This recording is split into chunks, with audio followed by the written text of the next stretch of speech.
Las redes sociales serán testigos de las maravillas y el poder de Dios. Con cámara del avivamiento.com, revolucionando las redes con la palabra de Dios.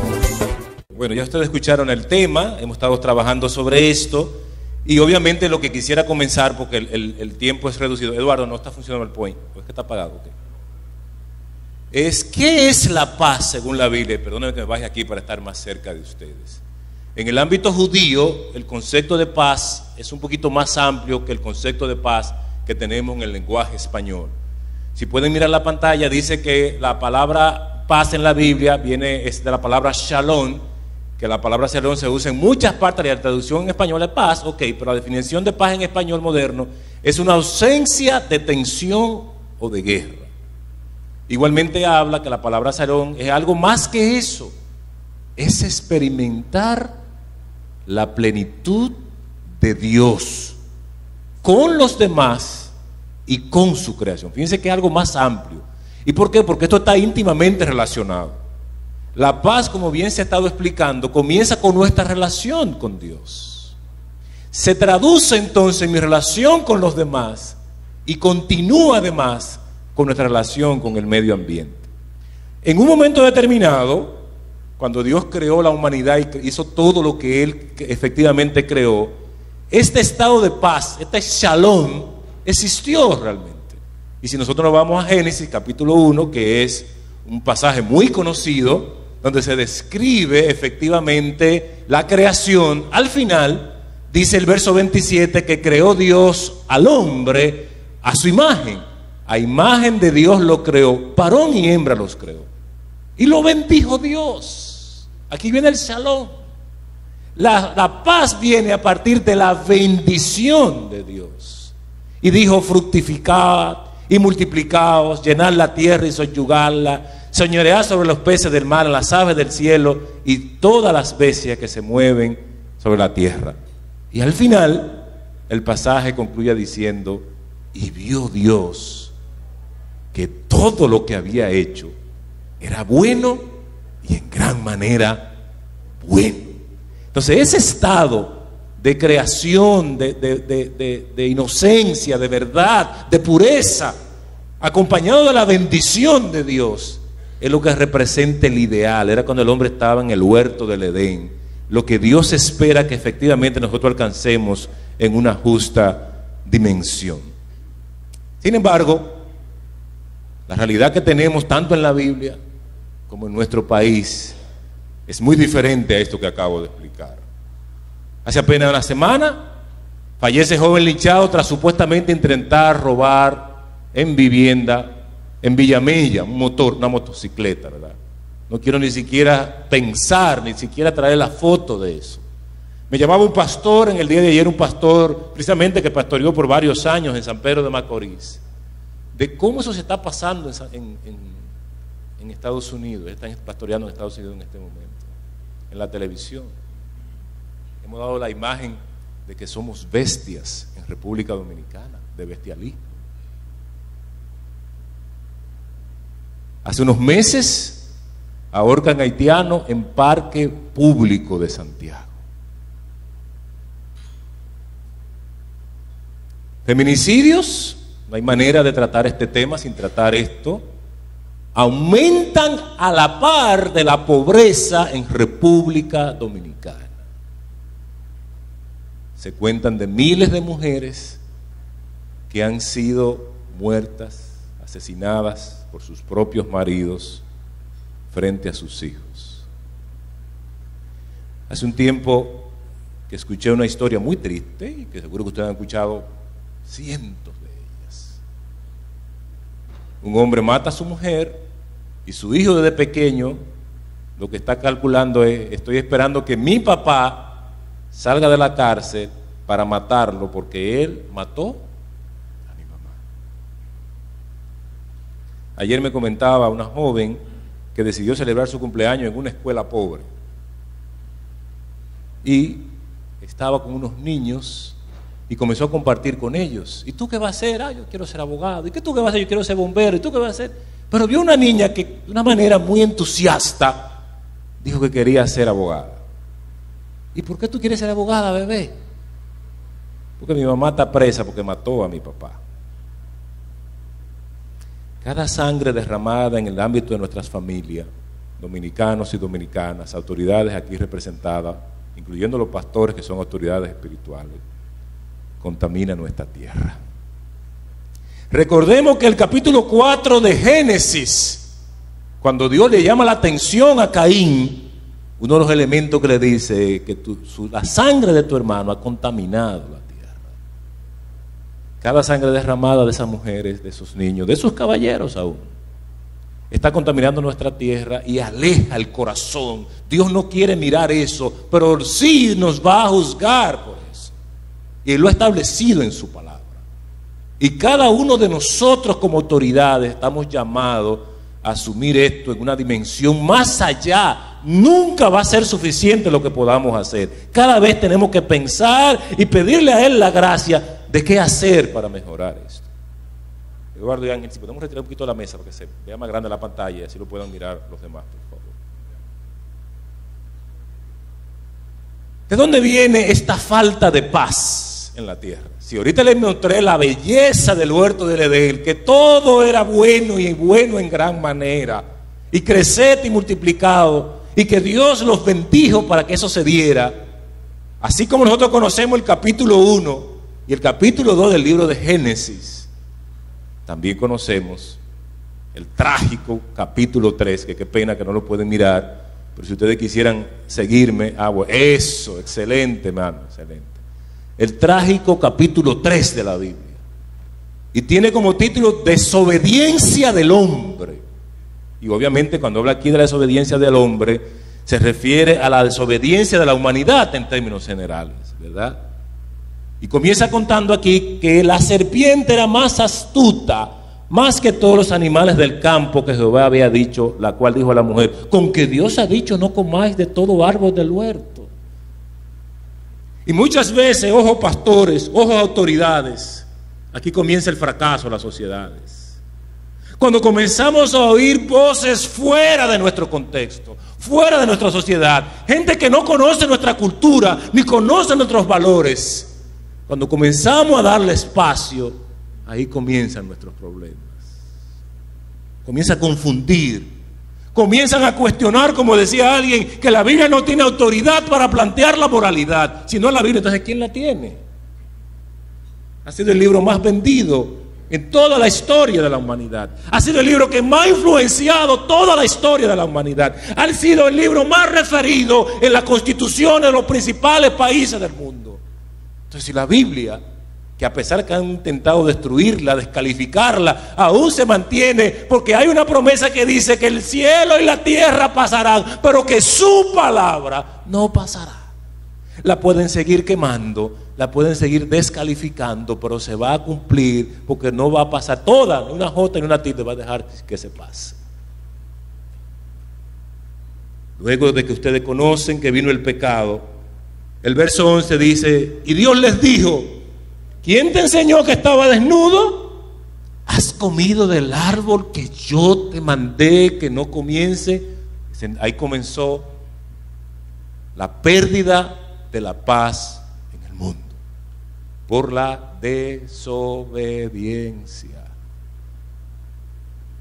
Cuando el hombre rompe su relación con Dios a partir de la desobediencia, es la base del inicio de la desgracia de la humanidad y por tanto de la falta de paz. A partir de esa ruptura viene una segunda ruptura. Cuando el hombre es confrontado, como todos conocemos, entonces el hombre dice, no, espérate papá, la mujer que tú me diste fue que me puso en eso. Ya le había dicho cuando Dios le dio a la mujer, oye, esta sí, porque este hueso de mi hueso y carne de mi carne. Pero cuando vino el problema, la mujer que tú me diste. Y con ese desprecio que Adán habla, se rompe la relación del hombre con la mujer, del hombre con sus semejantes. Segunda consecuencia, segundo punto del origen de la falta de paz en la tierra. Cuando Dios entonces aborda a la mujer, ¿y entonces qué pasó? La mujer dice, no, la serpiente Y con eso se rompe la relación del hombre con el resto de la creación, o de la humanidad con el resto de la creación. Ahí ese es el origen. Pero todo parte de esta falla de origen que vino aquí cuando el hombre desobedeció a Dios. Y si nosotros pudiéramos seguir mirando en el capítulo 4 del libro de Génesis, ahí viene otra tragedia. Cuando Caín mata a su hermano Abel con una primera señal de violencia intrafamiliar directamente. Por supuesto que al venir eso, entonces viene la maldición. Y el Señor maldice la serpiente, maldice su propia creación, maldice los actos que cometieron Eva y maldice también la relación entre ellos y los disciplina para que efectivamente pueda por lo menos vivir. Pero efectivamente este es el origen de la falta de paz en la tierra. Y esta es la mala noticia. Y no es que yo quiero minimizar, pudiéramos hacer todo un análisis de la falta de paz en nuestras comunidades, pero al final es esa falta de devoción, de obediencia, de prestar atención a la palabra de Dios, lo que nos lleva efectivamente a esa falta de paz. Porque si no tenemos comunión con Dios, si no le prestamos atención a Dios, no hay manera de que tengamos paz. Ahora, qué bueno que la historia no se quedó ahí. Qué bueno que ese mismo Dios, cuando Adán y Eva pecaron, dice que Él le proveyó para cómo cubrirse. Qué bueno que hay una promesa y que esa promesa se cumple en Jesucristo. Y que la palabra de Dios establece en Colosenses capítulo 1, versos 19 al 20, por cuanto agradó al Padre que en Él habitase toda plenitud, y por medio de Él reconciliar consigo todas las cosas, así las que están en la tierra como las que están en los cielos, haciendo la paz mediante la sangre de la cruz. Si bien es cierto que la Biblia nos señala el shalom de Dios, el ideal de Dios, el estado perfecto del hombre, y también nos señala cómo fue dañado ese estado de paz, ese estado de gracia y de bondad que Dios creó, también la palabra de Dios nos señala cuál es el camino y cuánto costó ese camino, la vida del Hijo de Dios en la cruz. Esto había sido profetizado con un pasaje muy conocido por la mayoría de nosotros. Dice: mas Él fue herido por nuestras rebeliones, molido por nuestros pecados. Y aquí viene la parte que le quiero señalar. El castigo de nuestra paz fue sobre Él. No solamente de esa paz con Dios, sino de la paz de los unos con los otros y de la paz de nuestras comunidades. De ahí viene la relevancia de este tema, de la Biblia, de la importancia de la Biblia en la construcción de una sociedad de paz, que tiene necesariamente que iniciarse con la reconciliación del hombre con Dios y la reconciliación del hombre consigo mismo. Dios ha establecido en su palabra las bases para que la humanidad se reconcilie con Él y consigo mismo. Y esa base tiene que iniciar con que el hombre de manera humilde lo reconozca su condición de pecador y su necesidad de un Salvador que dio su sangre para comprar el precio de nuestra paz.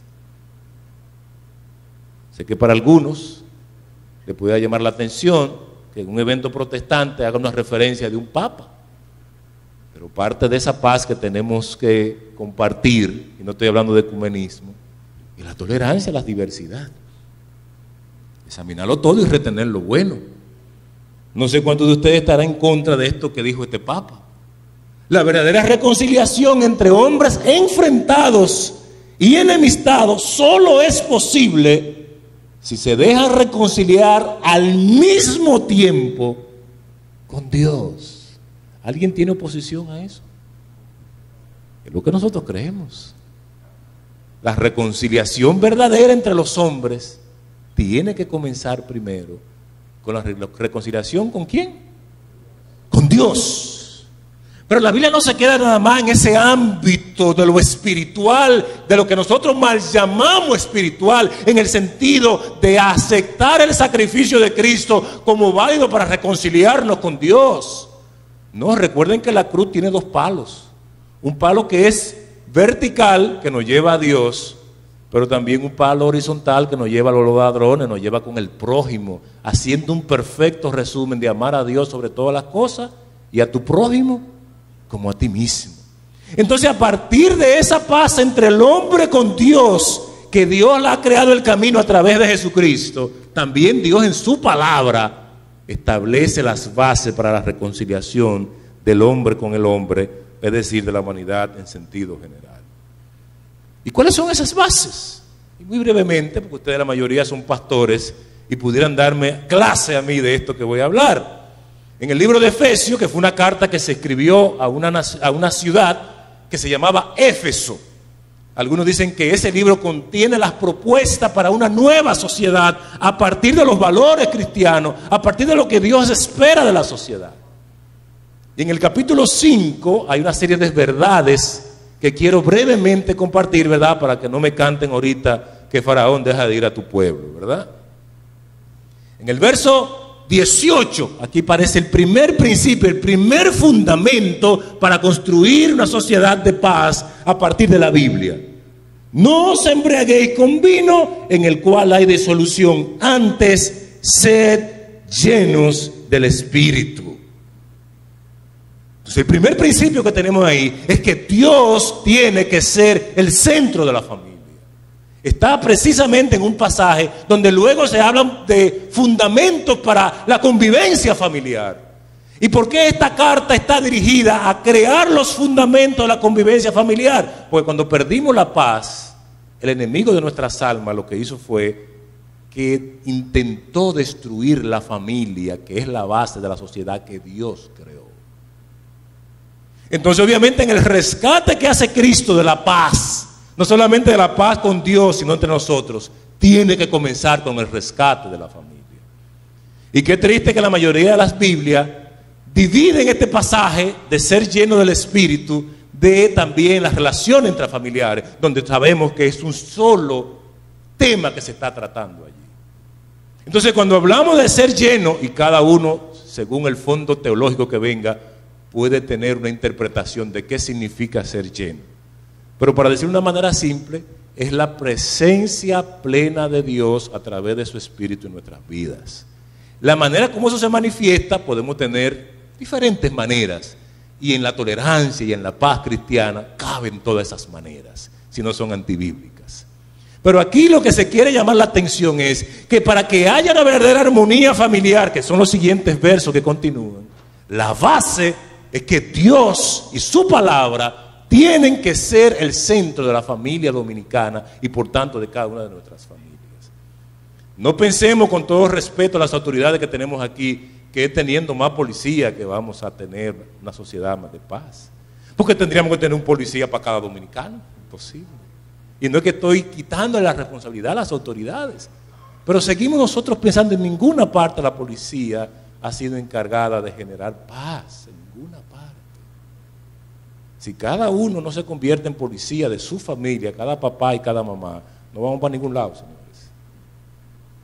Porque ese es el orden que Dios ha establecido, que es con las bases familiares. Entonces, cuando Él quiere rescatarnos, cuando Él quiere volvernos a ese shalom, en su palabra Él deja establecido cómo es que volvemos. Y número uno, es que hay que ponerlo a Él en el centro. Y hay una íntima relación, y ustedes me dirán, pero hermano Gerardo, usted se está saliendo del tema. Porque estamos hablando de la Biblia, y usted no está hablando ahora de Dios y del centro. Ah, hermano, lo que pasa es que hay una íntima relación teológica entre la llenura del Espíritu y también el tener la abundancia de la palabra de Dios en nosotros. Después ustedes lo pueden revisar más al paso. Pero si ustedes buscan Efesios capítulo 5, verso 18, que es donde habla de ser lleno del Espíritu, y el efecto que crea el ser lleno del Espíritu, que es un hablar con cántico, con salmos, y unas relaciones en paz, Y buscan Colosenses, que es una carta paralela, y se van a dar cuenta que ahí habla de que la palabra de Cristo, la palabra de Dios, abunda en sus corazones, genera exactamente los mismos efectos.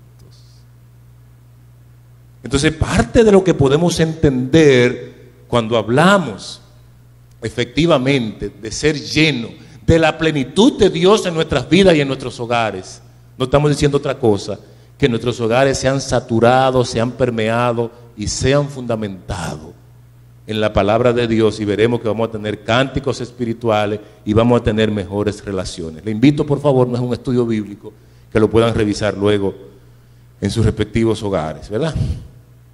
Vamos a ver qué tenemos aquí.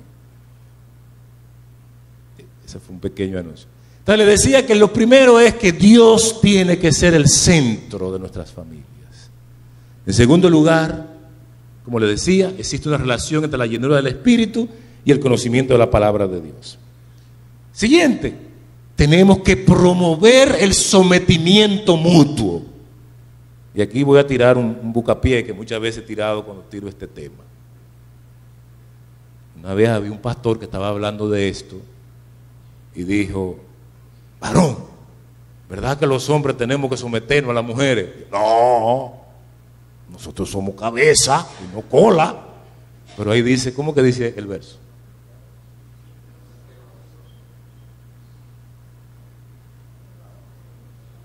No se oyó.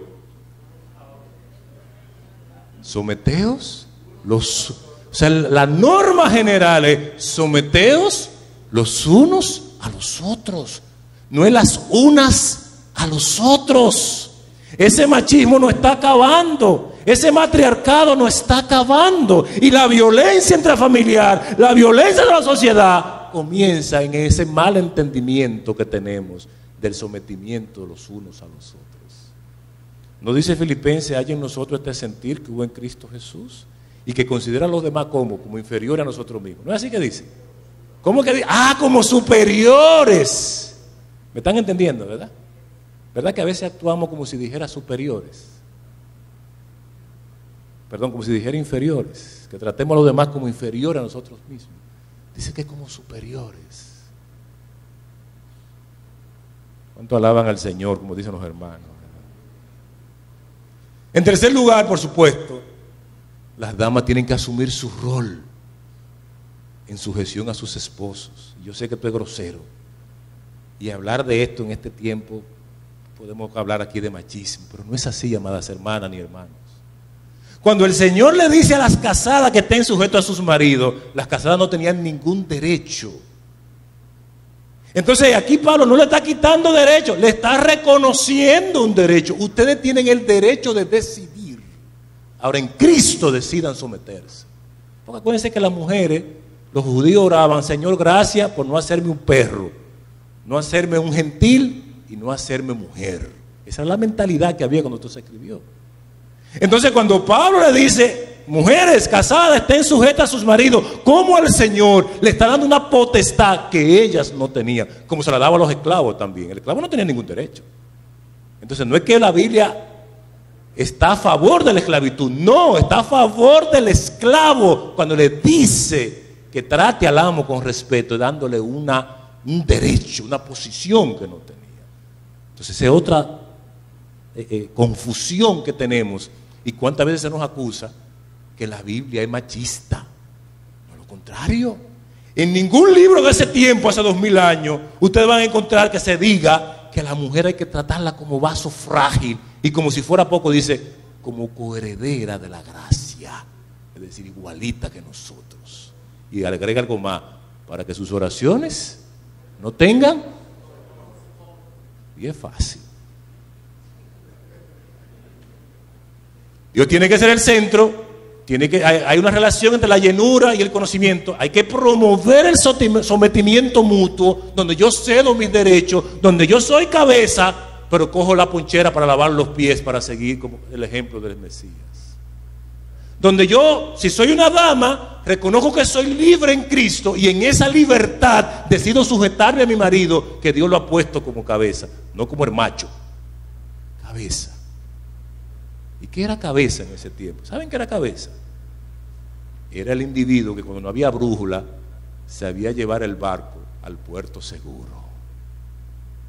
Y yo puse ese ejemplo en estos días en una discusión y alguien me dijo, pero mira qué interesante, porque una vez yo salí con mi papá en un barquito por ahí por Ocoa, creo que fue que me dijo, y nos dio la noche y se nos apagaron los motores. ¿Y cómo regresamos ahora? Y la única manera que regresamos fue que vimos una luz y dijimos, vamos a coger para esa luz porque ahí debe haber gente. Ahora imagínense cuando tú estabas en un océano, cómo el capitán del barco, sin brújula, sin radio, sin nada, podía llevar a un puerto seguro. Imagínense las habilidades que tenía que tener. De ahí que viene el ejemplo de ser cabeza, del individuo que tenía la capacidad de llevar el barco a puerto seguro. Eso de machismo, eso somos nosotros los latinoamericanos que le hemos metido eso. Cabeza significa ser responsable, no ser el jefe, porque Jesús no fue el jefe. Jesús fue el Señor, pero no fue el jefe, ¿verdad? En cuarto lugar, los esposos amando como Cristo. ¿Por qué tenemos tanta violencia? Porque los esposos no estamos amando como Cristo. ¿Por qué tenemos tanta violencia? Porque a veces las damas no entienden que el reto que Dios nos pone a nosotros es mucho mayor que el de ustedes. A ustedes como damas se les piden que se sujeten a sus esposos.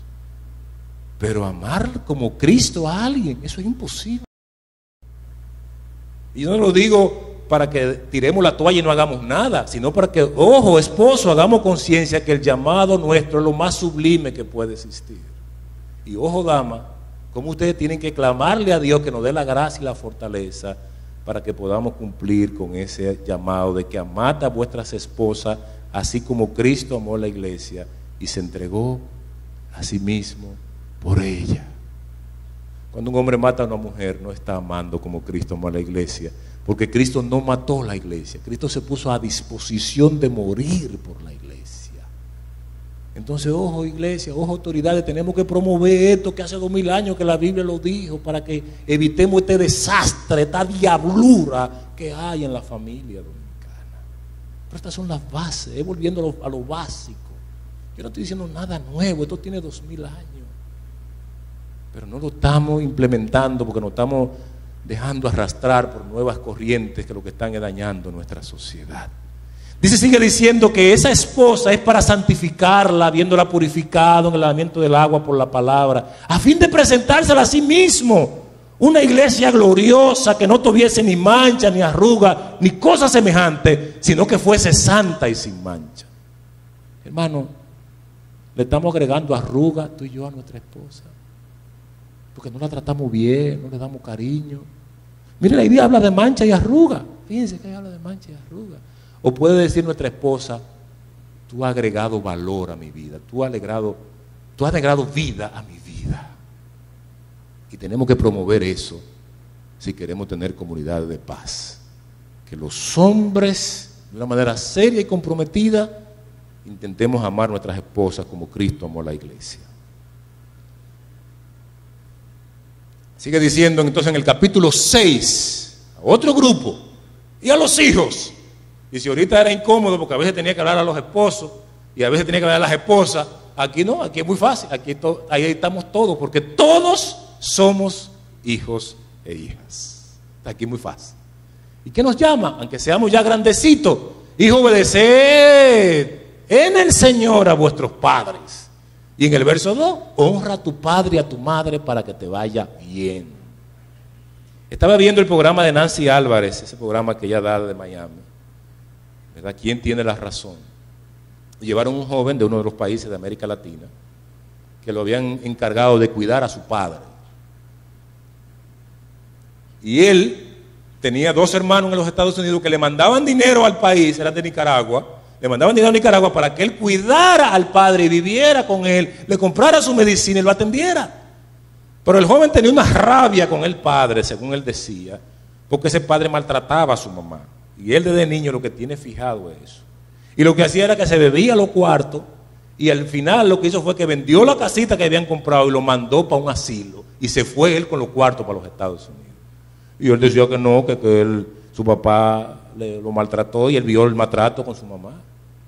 Le decían, pero mira, hay que aprender a olvidar, hay que aprender a perdonar, es tu papá. No hay cosa más terrible que hacer que mala muerte a un anciano cuando se lleva a un asilo. ¿Por qué tú haces eso? Y él justificando y justificando y justificando. Y al final, la psicóloga le dijo, mira, si tú sigues así, en 2 o 3 años, tú o vas a morir de un infarto, o te va a dar un accidente cardiovascular, o te va a dar un cáncer, o va a tener un accidente. Porque así termina el que no honra a papá y a mamá. Entonces, ¿cómo tenemos que rescatar eso? No es de Paraguay ni de la antigua que aún seamos adultos, honremos a papá y a mamá, porque dice ahí que eso es justo. No se queda ahí la cosa. También a los padres nos manda un cariñito. Todo eso fuerte que damos, señores, dejemos eso en el pasado. La pela ya es algo que hay que revisar. Dale palo y dale fuerte a la gente. O sea, como le dieron a mi papá, que me dice que él le daban era con el fuerte de los bueyes y la cosa. Entonces después nos sorprendemos de tanta violencia. Y uno de ellos me cuenta, ¿verdad?, que ustedes saben que se tostaba café antes, ¿verdad? Imagínense el calor que acogía, la paleta con que se movía el café. Y si el que estaba meneando el café uno lo para, se incomodaba, con eso mismo le daba a uno de ellos. Entonces, ¿por qué nos sorprendemos de la violencia que tenemos hoy? Entonces, padres, el Señor nos dice que tenemos que criar en disciplina y sin crear ira a nuestros hijos. Los hijos tenemos que honrar a los papás y a mamá, pero el Señor, para ser equilibrado, nos dice a los padres, no se pasen, críenlo en disciplina y amonestación del Señor. Hay que volver a enseñar la Biblia en los hogares. Hay que enseñar a respetar a los hijos, pero también hay que darle cariño, hay que darle instrucción, ser verdaderamente nuestros roles de padre. A los empleados también nos mandan nuestro cariño, porque nosotros somos los que movemos la economía, los empleados somos los que movemos la economía. Y si la economía no va bien, la pobreza va a seguir aumentando. Y ya vimos que hay una relación entre el incremento de la pobreza y la violencia. Entonces, muy sabiamente la Biblia nos invita, ahí decía siervo, porque así llamaban a los empleados, que los empleados tenemos que ser fieles a nuestras empresas, tenemos que ser leales, tenemos que ser buenos empleados, para que haya buena producción en las empresas, se aumente la riqueza del país, y luego le exigimos al gobierno que la redistribuya mejor, por supuesto. Pero hay que producir primero, para poder distribuir hay que reproducir. Y siendo equilibrado, también le hace un llamado a los empleadores, que actúen con justicia. No puede ser, señores, que la gente siga ganando aún el salario mínimo. No puede ser. No puede ser. Si ya sabemos que la canasta familiar son 26,000 pesos, pues entonces el salario mínimo debe ser 13,000. Para que el esposo lleve 13 y la esposa lleve 13 y por lo menos tengan lo básico. Saben ustedes que en donde trabajo, ¿verdad?, nosotros hemos tomado esa decisión, acercarnos que el salario mínimo que paguemos sea la mitad de la canasta básica. Porque si no es así, ¿cómo pensamos que vamos a construir comunidades de paz? Si cuando usted lleva 10,000 y pico de pesos a su casa, en el mes, si tiene 3 muchachos, y eso tú lo gastas en una quincena, ¿qué va a ser la segunda quincena? ¿Qué va a ser la segunda quincena? Es decir, todo eso que hemos gastado en verja, en cámara, en seguridad y todo eso, ¿verdad? Y toda esa violencia de inseguridad que tenemos es por la injusticia que hay. Entonces, ¿cómo tú y yo, como hijos de Dios, como autoridades, estamos contribuyendo ya como individuos a esa justicia para que baje un poco ese tema que tenemos? Estos son los fundamentos. Estas son las bases. Probablemente yo no le he dicho a usted nada nuevo, yo no le he dicho a usted nada que usted no sepa, porque todos los que estamos aquí somos pastores, la gran mayoría. Ahora, ¿cuál es el tema? La importancia de la Biblia no es simplemente tenerla sobre la mesa. La importancia de la Biblia no es simplemente que se tenga en la casa abierta en el Salmo 91. La importancia de la Biblia es que se obedezca. De hecho, la promesa de Dios para su pueblo de que ellos iban a tener paz estaba alineado a que si ellos obedecían la ley, y también les decía que ellos iban a tener guerra y que iban a ser esclavizados si ellos no obedecían a la ley. Josué, que es uno de los guerreros de la palabra de Dios y uno de los constructores de la nación del pueblo de Israel, después que Dios lo usó de una manera especial para lograr conquistar la tierra que todavía hoy Israel tiene, él le dijo: ustedes han visto todo lo que Dios ha hecho a favor de nosotros. Yo no sé ustedes a qué Dios ustedes van a seguir o qué ustedes van a hacer, pero mi casa y yo serviremos al Señor. Como decimos en una expresión en Coaspire, el cambio comienza conmigo. Gracias, Señor, por tu palabra. Recibes tú la gloria, Señor. Permite que ella encuentre cabida en nuestros corazones. Que tú nos capacites, nos ilumines, porque para esto, ¿quién es suficiente? Pero qué bueno que tú usaste a Jesucristo para que sea el medio, el camino y la oportunidad para que podamos, Señor, alcanzar el nivel que tú deseas. Señor, yo quiero unirme a las autoridades civiles, militares y espirituales de San Pedro de Macorís aquí reunidos. Y queremos hacer un clamor por San Pedro de Macorís. Oramos por la paz de San Pedro de Macorís. Pedimos perdón por tanta injusticia, por tanta maldad, por tanta violencia. Señor, pedimos perdón por tantas mujeres maltratadas, por tantos niños abandonados, por tan mala distribución de riqueza, por tanta corrupción administrativa. Y aún en tu pueblo, cuánta maldad y corrupción e injusticia. Señor, perdónanos. Te pedimos la paz, te pedimos perdón, Señor.